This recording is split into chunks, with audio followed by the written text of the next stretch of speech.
According to police, on Saturday, March 3, 2018, a group of approximately 30 anonymous vandals, their faces covered, dressed in black, holding banners reading "The Ungovernables," took to Locke Street in Hamilton, breaking local businesses' windows, damaging property and vehicles, seemingly at random.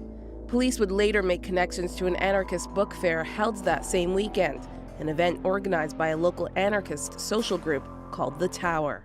Now, months later, there are only a few signs left from that chaotic evening. And in the days and weeks after, we saw this city rally around this street and the donut shop in particular right behind me. You see, the Donut Monster had only been open for a few months before the March 3rd incident. Most of its windows were damaged and destroyed, but it was the owner's reaction of love and compassion that started a chain reaction.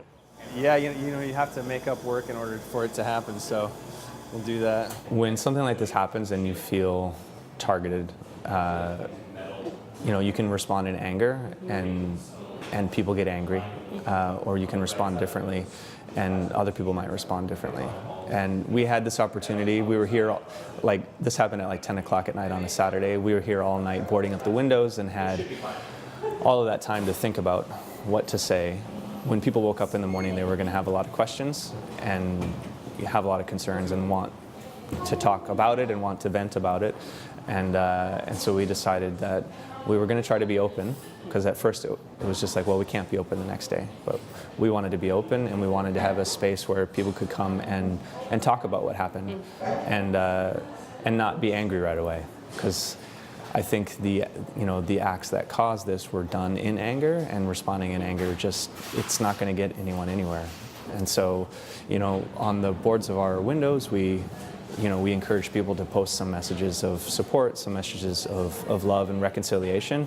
And you got a lot of attention for choosing love instead of anger. Even the Prime Minister came by. Yeah, I think that, I mean, for us, that response was our knee-jerk response. That was sort of what we've sort of trained ourselves to respond to, you know, issues that come up like that.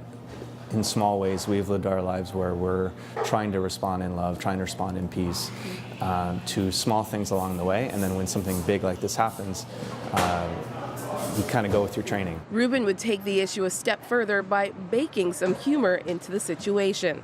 His Make Lemonade donut would symbolize the events, while at the same time, sales of the donut would all be donated to local affordable housing initiatives. It's fun to respond with some humor, and I think humor always helps alleviate some of that anger too.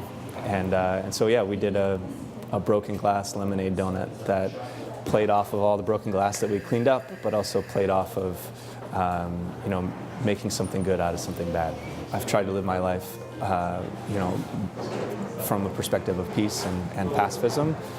You know, not sitting back and letting bad things happen to me, but responding in ways that can try to alleviate that or to address that directly, but responding in a peaceful way.